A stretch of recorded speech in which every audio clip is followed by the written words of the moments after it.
¿Qué tal? ¿Cómo están? Vamos a tener hoy el tema del diagrama de cuerpo libre. Para ello he dibujado ya los diagramas para adelantar un poquito. Acá tengo tres ejemplos que me van a servir para explicar cómo colocar las fuerzas que actúan sobre los cuerpos. Diciendo esto, tengo ahorita el ejemplo 1, en donde si observamos claramente, vemos que se está empujando. Acá no dibujé a la persona, pero está siendo empujada la masa. Y esta masa está siendo empujada sobre una superficie. Para ello voy a dibujar los dos componentes que serían los dos ejes. El eje X y el eje Y. Esto, pues recordemos que en la sumatoria de las fuerzas son necesarias colocar todas las fuerzas que actúan sobre un cuerpo. Acá el cuerpo es esta masa, por lo tanto, si está siendo empujada, tiene una fuerza hacia este lado, que sería hacia el lado derecho. Debemos de colocarle la flecha hacia donde se dirige porque es un vector, y acá está actuando la fuerza de empuje. También, si vemos acá, tenemos una fricción. Esa fricción es contraria a la fuerza de empuje, por lo tanto va hacia el lado opuesto. En el eje X tenemos ya las dos fuerzas que actúan sobre el cuerpo. Ahora coloquemos las del eje Y. Vemos que hacia abajo pues tiene una masa, y esta masa multiplicada por la gravedad va a ser el peso. El peso, que es la masa por la gravedad. Acá tenemos ya una fuerza que actúa en el eje Y. También tiene la normal, que sería la que empuja el cuerpo hacia arriba. Cuando se tiene una superficie donde está el cuerpo, donde está en este sentido esta masa, tendría una fuerza normal contraria al peso.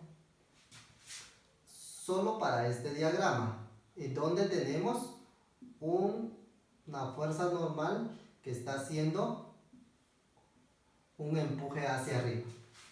Hasta ahí llegaríamos con el ejercicio 1, colocando el diagrama de cuerpo libre y todas las fuerzas que actúan sobre este. Ahora vamos con el cuerpo 2. Este es el otro ejercicio aparte.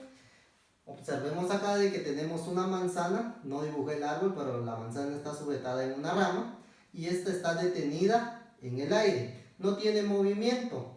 Por lo tanto, como no tiene movimiento, acá vamos a colocar los dos ejes de nuestro diagrama, y vemos que en el eje X no hay ninguna fuerza.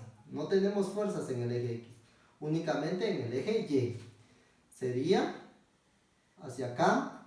La fuerza que está actuando es el peso, y como está sujetada en una rama, tiene una tensión.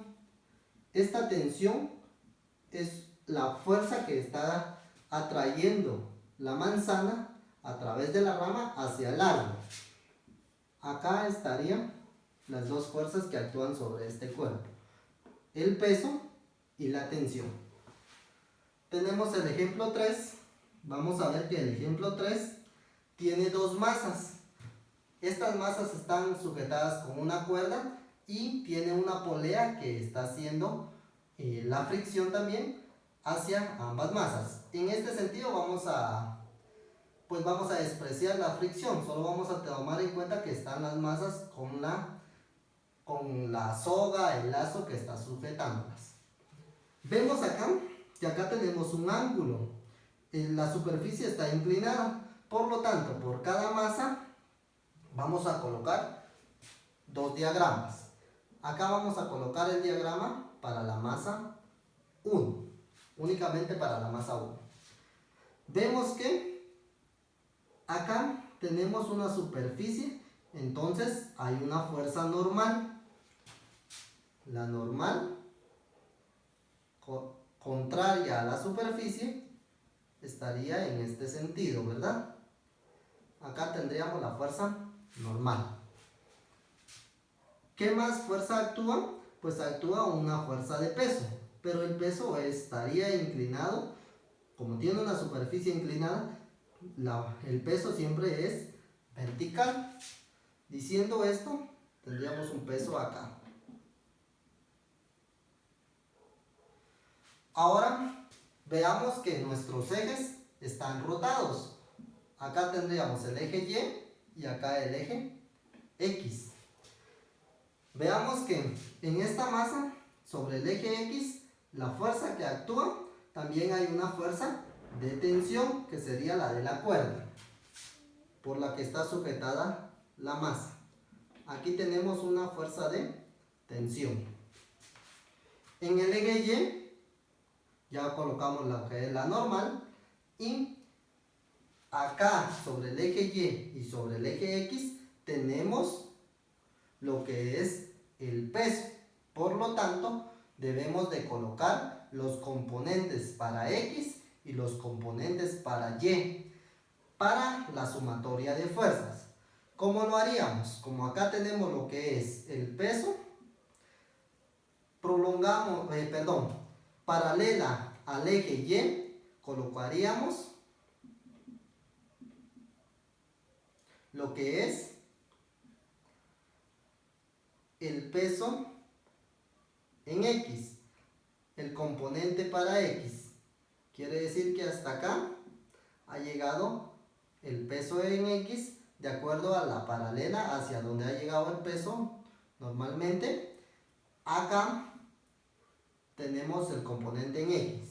Paralela entonces, ahora con el eje X colocamos el componente en Y, el peso sobre Y. Diciendo esto, vamos a ver que acá tenemos lo que es un ángulo, el ángulo alfa. Este ángulo, si recordamos, este es un ángulo complementario. Quiere decir que el complemento de este ángulo que es hasta acá sería beta, y el complemento de beta es alfa. Entonces alfa lo tenemos en esta posición. Diciendo esto, vamos a ver de que acá el peso es la masa por la gravedad. Esto en el componente Y. Pero como tiene un ángulo, vamos a decir de que como está el ángulo, tenemos lo que es un triángulo rectángulo, y este lado sería la hipotenusa y el cateto adyacente. Por lo tanto, esto es coseno de alfa. Esto para el componente en Y. Para el componente en X nos quedaría de esta forma. Lo mismo, lo que es masa por la gravedad vemos que acá tenemos el ángulo y tenemos lo que es la hipotenusa, como es un triángulo rectángulo, y también el ángulo opuesto. Ángulo opuesto e hipotenusa es seno de alfa. Hasta ahí hemos llegado con los dos componentes, en X y en Y. Esto nos servirá para la sumatoria de fuerzas. Esto para la masa 1. Hemos colocado todas las fuerzas que actúan sobre él. Ahora con la masa 2. La masa 2 también tiene fuerzas que actúan sobre él. Acá vemos que tiene igual el eje Y y el eje X. En el eje X, al estar sujetado por una cuerda vertical, no tiene ningún movimiento, por lo tanto no hay ninguna fuerza que actúe en el eje X. Pero en el eje Y vamos a tener lo que es nuevamente el peso, y también tenemos, al igual que acá teníamos tensión, y en cada punto de la cuerda tiene la misma tensión. Esta tensión ahora tiene esta dirección. Va a depender de ambas masas, pero como no te estamos detallando con las masas, solo estamos dibujando los cuerpos libres, por lo tanto la tensión estaría en este sentido, de acuerdo a la cuerda. Esto con respecto a la masa 2.